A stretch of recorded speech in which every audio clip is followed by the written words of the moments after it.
Hello dear students, welcome to my channel.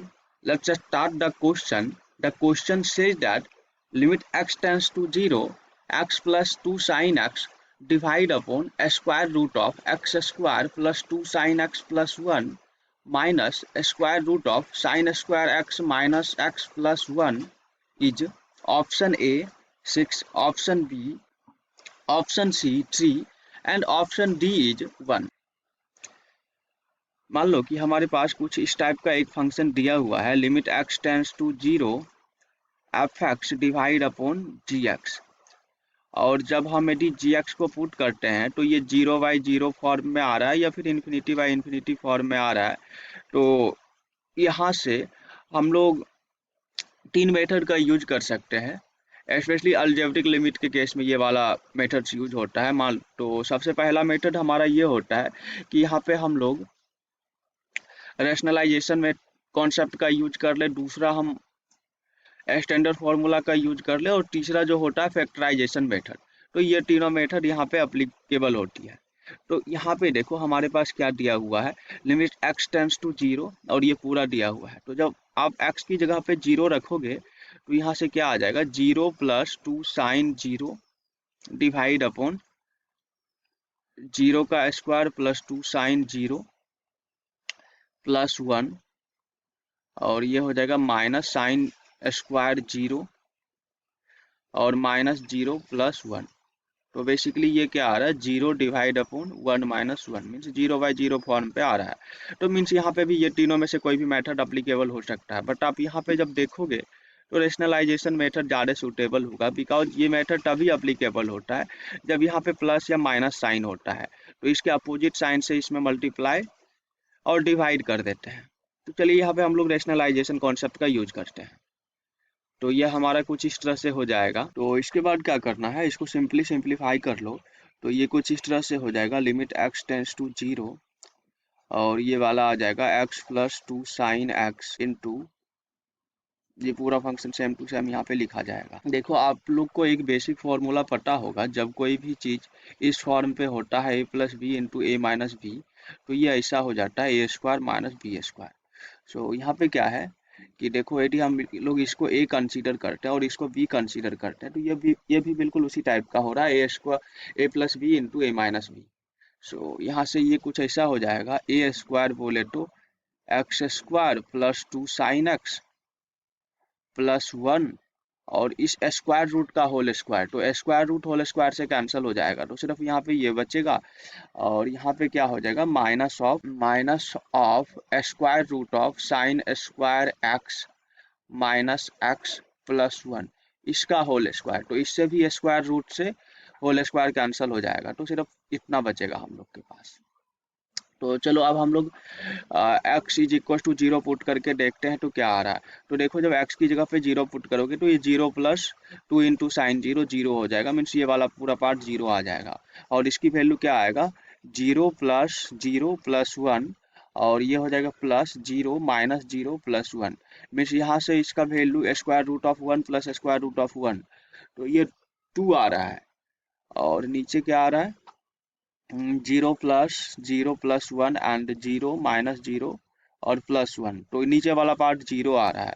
तो basically हम लोग को क्या मिल रहा है कि ये वाला पार्ट पूरा 0 हो रहा है अपना, ठीक है, और नीचे वाला पार्ट भी पूरा 0 हो रहा है, ये पूरा पार्ट। तो हम लोग को जो मिल रहा है कि 0/0 और यहाँ पे एक फंक्शन है जिसका वैल्यू 2 आ रहा है। तो यहाँ पे तो डायरेक्ट सब्स्टिट्यूशन का कॉन्सेप्ट लग सकता है, इसलिए हम लोग क्या करेंगे, यहाँ पे डायरेक्ट लिमिट का वैल्यू सब्स्टिट्यूट कर देंगे और हमारे पास कुछ इस टाइप का बचेगा, limit x tends to 0 twice of x plus 2 sine x। Because यहाँ पे हम डायरेक्ट सब्स्टिट्यूशन इसलिए यूज किए हैं क्योंकि 0/0 फॉर्म ये दोनों की वजह से आ रहे हैं, इसकी वजह से 0 नहीं आ रहा है, इसलिए यहाँ पे हम लोग डायरेक्ट सब्स्टिट्यूशन का कॉन्सेप्ट यूज कर लिए हैं। तो यहाँ से कुछ ऐसा आ जाएगा, 2 into x plus sign 2x, और देखो यहाँ से क्या हो जाएगा, X square plus 2 sine x plus sine square x, और देखो ये माइनस माइनस प्लस हो जाएगा तो प्लस x, और +1 में से -1 कैंसिल होगा तो ये 0 हो जाएगा। तो अब हमारे पास ये फंक्शन होगी। तो बेसिकली अब मुझे इसकी लिमिट कैलकुलेट करना है। तो फिर से हम लोग चेक करेंगे वैल्यू पुट करके। तो देखो यहाँ से क्या आ जाएगा, 2 इंटू 0 और नीचे वाला पार्ट का वैल्यू क्या आएगा, 0 प्लस 2 इंटू 0 प्लस 0 प्लस 0। तो फिर से ये 0/0 फॉर्म पे आ रहा है। तो चलो यहाँ पे एक नया कॉन्सेप्ट सीखते हैं कि मान लो कि हमारे पास दो फंक्शन कुछ इस तरह से दिया हुआ है, लिमिट x टेंड्स टू 0 और फिर f(x) डिवाइड अपॉन gx। यहाँ पे कंडीशन ये होगा कि gx कभी भी 0 नहीं होना चाहिए, ठीक है।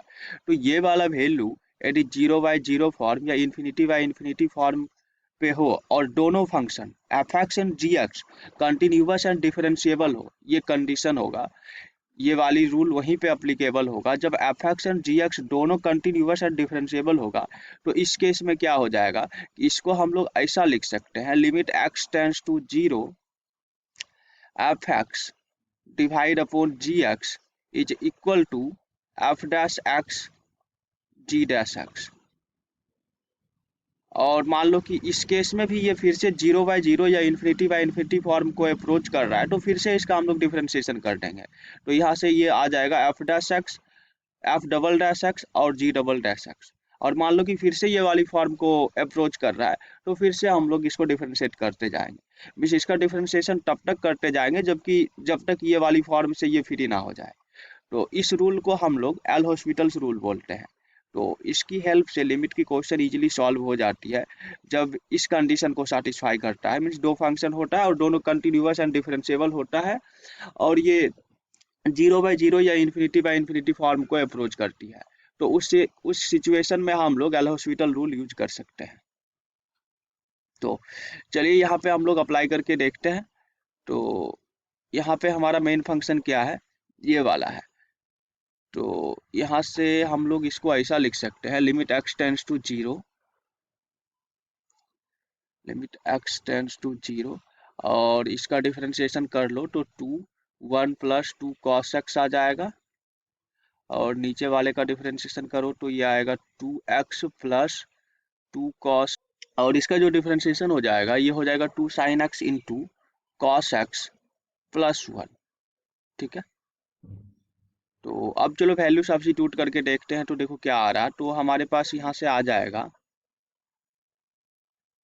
लिमिट x टेंड्स टू 0 और 2 हो जाएगा 1 प्लस 2 cos 0 और divide upon 2 into 0 plus 2 into cos 0 और प्लस हो जाएगा 2 into sine 0 into cos 0 plus 1, ऐसा आ जाएगा। तो अब इसको सिंप्लीफाई कर लेते हैं। तो देखो ये कुछ ऐसा हो जाएगा 2 इंटू 3, बिकॉज cos 0 1 होता है तो 1 प्लस 2 3 हो जाएगा और ये हो जाएगा 2 इंटू 0 0 हो जाएगा, 2 इंटू cos 0 1, तो यहाँ पे 2 बचेगा और 2 इंटू साइन 0 0 हो जाएगा फिर इंटू cos 0। तो ये 1 इंटू 0, तो ओवरऑल ये वाला पूरा पार्ट 0 हो जाएगा प्लस 1। तो हमको जो मिल रहा है वैल्यू यहाँ से मिल रहा है 2 इंटू 3 डिवाइड अपॉन 3। तो सिंपली इसका आंसर 2 हो जाएगा। सो यही अपना करेक्ट आंसर होगा।